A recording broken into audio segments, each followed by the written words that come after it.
सैथवार मल क्षत्रिय समाज में हमेशा से एक डाउट रहता है कि हम मान लीजिए परमार क्षत्रिय हैं या फिर वैश्य क्षत्रिय हैं, राठौर हैं, जो भी हैं, तो हमें हमारे नाम से क्यों नहीं जाना जाता है। हमें क्यों हमारे गांव के नाम से हमारा खूंट वंश जो है चलता है, और सबको कश्यप गोत्र क्यों पकड़ा दिया गया, चाहे वो सूर्यवंशी क्षत्रिय हो, चंद्रवंशी हो, नागवंशी हो और रघुवंशी हो। तो इन्हीं सब डाउटों को आज क्लियर करेंगे। वीडियो के लास्ट तक बने रहिएगा। आप सभी को प्रणाम, मैं राजन सिंह। आज बात होगी क्षत्रिय नागवंश की, लेकिन इसी में सभी क्षत्रियों का जिक्र होगा। भगवान श्री राम अपने शासन काल में ही अपने पुत्रों व भतीजों को अलग अलग राज बांट दिए थे। भरत के पुत्रों तक्ष और पुष्कल को गांधार मिला। तक्ष ज्येष्ठ थे, यानी कि वह बड़े पुत्र थे। वही गांधार राज्य के अधिकारी बने। उन्होंने तक्षशिला नगर बसाकर अपनी राजधानी व अपना महल या आवास बनाया। तक्ष के वंशज तक्षक कहलाए। महाभारत के विनाशकारी युद्ध में इन तक्षक वंशी क्षत्रियों ने कौरवों का साथ दिया था। तक्षक वंश का एक राजकुमार सुनक मगध राज्य के यदुवंशी सम्राट रिपुंजय के महामंत्री थे। अब यदुवंशियों की बात आई तो आपके मन में डाउट आया होगा कि ये यादव जो वर्तमान समय में हैं यही यदुवंशी हैं। तो बिल्कुल ऐसा नहीं है। वो ये प्राचीन यादव यदुवंशी जो हैं श्री कृष्ण के वंशज, ये प्राचीन क्षत्रिय थे और हैं और रहेंगे। वे जो वर्तमान में सरनेम लगाए हुए हैं यह अहिर जाति के हैं, यह क्षत्रिय नहीं हैं, यह यदुवंशी नहीं हैं। इन जो सुनक थे इनकी बुद्धि, कार्यकुशलता, शासन व्यवस्था से सम्राट बड़े प्रभावित थे। जो यदुवंशी सम्राट थे, जटिल से जटिल समस्या को वह बड़ी आसानी से सुलझा लेते थे।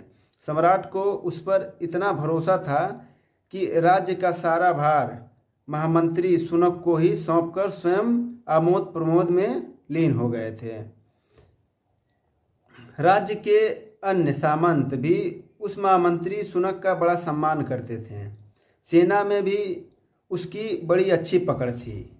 सेना में भी उसकी बहुत अच्छी पकड़ हो गई थी। उसका आदेश सम्राट के आदेश के बराबर माना जाता था। बराबर कहिए या सम्राट का जो आदेश था वही मान लिया जाता था, जो महामंत्री आदेश देता था, क्योंकि राजा ने उसको सारी जिम्मेदारी दे दी थी। जब हर जगह उसकी तूती बोलने लगी तो उसने सम्राट रिपुंजय को मरवा कर प्रघोत या प्रमोद कहिए प्रमोद को मगध का सम्राट घोषित कर दिया। इस प्रकार मगध सम्राट यदुवंशी क्षत्रियों के हाथ से छीनकर निकलकर तक्षकवंशी क्षत्रियों के हाथ में आ गया। प्रमोद की 6वीं पीढ़ी में शिशुनाग नाम का प्रतापी व वीर राजा पैदा हुए। सर्वप्रथम उसने राज्य की शासन व्यवस्था सुदृढ़ यानी कि सुव्यवस्थित सही किया। फिर उन्होंने वैशाली राज्य को विशालवंशी राजा सुमित से छीन लिया और उन्होंने काशी को भी जीतकर अपनी राजधानी बनाई। उन्होंने अपने नाम पर नागवंश की स्थापना की। तभी से नागवंश जो है प्रचलन में आया, नागवंशी क्षत्रिय प्रचलन में आए। उसके पहले यह लोग सूर्यवंशी क्षत्रिय थे।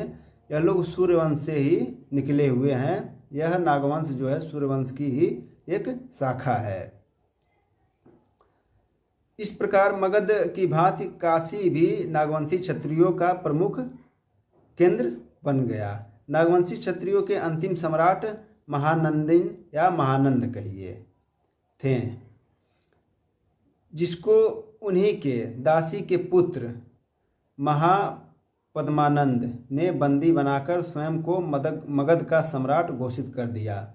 ये जो नागवंशी क्षत्रियों के अंतिम सम्राट थे महानंद, उनको उन्हीं के दासी के पुत्र ने धोखे से बंदी बनाकर स्वयं को उस दासी के पुत्र ने सम्राट घोषित कर लिया। इस कृत्य की सर्वत्र भत्सना होने लगी। किसी भी राजा ने उसे सम्राट की मान्यता नहीं दी, क्योंकि वह दासी का पुत्र था और धोखे से छल से जो है स्वयं को सम्राट घोषित किया था। इसीलिए उसको बाकी जो राज्य के राजाओं थे उन्होंने इसको सम्राट की मान्यता नहीं दी।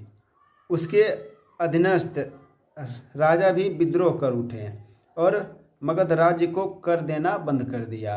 उसके खिलाफ सभी राजा ने विद्रोह शुरू कर दिया और जो मगध राज्य था उसको जो कर उस समय में टैक्स देना बंद कर दिया। वह अत्यंत क्रोधित उठा। उसके पास अथाह संपत्ति और विशाल सेना थी। वह बहुत ज़्यादा क्रोधित हुआ और उसके पास अथाह संपत्ति और विशाल सेना थी, क्योंकि उस समय का मगध सम्राट जो है ताकतवर सम्राट राज्य हुआ करता था। उसने संपूर्ण क्षत्रिय जाति को, चाहे वह किसी भी वंश का हो, नष्ट कर देने की प्रतिज्ञा कर डाली। वह क्रोध के माले प्रतिज्ञा की कि मैं सभी क्षत्रियों को नष्ट कर दूंगा, चाहे वह किसी भी वंश का हो, चाहे वह नागवंश हो, सूर्यवंश हो, रघुवंश हो, चंद्रवंश का हो। उसने सबको मार देने की प्रतिज्ञा कर डाली। वह अपने सैनिकों के साथ आंधी तूफान की तरह सभी क्षत्रियों पर टूट पड़ा, उनको जान से मारने के लिए, क्योंकि उन्होंने उसे सम्राट का दर्जा नहीं दिया था। बस यही कारण था। जहाँ भी क्षत्रिय मिले मौत के घाट उतार दिए गए। जहाँ भी इसको क्षत्रिय मिलते गए या सबको मारता गया। मगध या पाटलिपुत्र में नागवंशी क्षत्रियों की बहुलता थी। वहाँ पर मगध में और पाटलिपुत्र में नागवंशी क्षत्रियों की बहुत बहुलता थी। वहाँ पर बहुत ज़्यादा संख्या में यह लोग थे। फलतः वह इस खूनी क्रांति में अधिक प्रभावित हुए। वह परेशान हो गए एकदम। बहुत सारे नागवंशी क्षत्रिय मगध राज्य से पलायन कर दूर अंचलों में अपनी जाति व गोत्र बदलकर जान बचाई। फिर भी इनमें महापद्मानंद का भय पीछा नहीं छोड़ रहा था। वह वहाँ से मगध से दूर जाकर बस गए। उसके बाद भी जो है दासी के पुत्र का जो है भय छूट नहीं रहा था, क्योंकि उसका डर था। वह जहाँ भी क्षत्रिय मिलते थे सबको मार देता था। हड़बड़ी में यह लोग जहाँ बसे उसी नाम से अपनी पहचान बनाई। अब फिर बात वहीं आ गई, क्योंकि हमने आपको पहले ही बताया कि इस वंश में जो है सैतवारमल क्षत्रिय संघ में इसी तरह का एक डाउट है लोगों के अंदर। जिस गांव में बसे वही उनका खूंट हो गया, वही उनका वंश हो गया, पहचान हो गई। तो बस यही डाउट मैं क्लियर करना चाहता था। परमार हैं तो वह पुष्कर नामक स्थान से बिलोंग करते थे पहले शुरू में।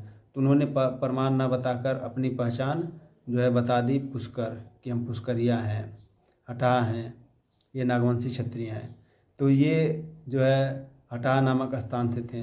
तो इन्होंने अपनी पहचान नागवंशी क्षत्रिय न बताकर हटाह बता दिया।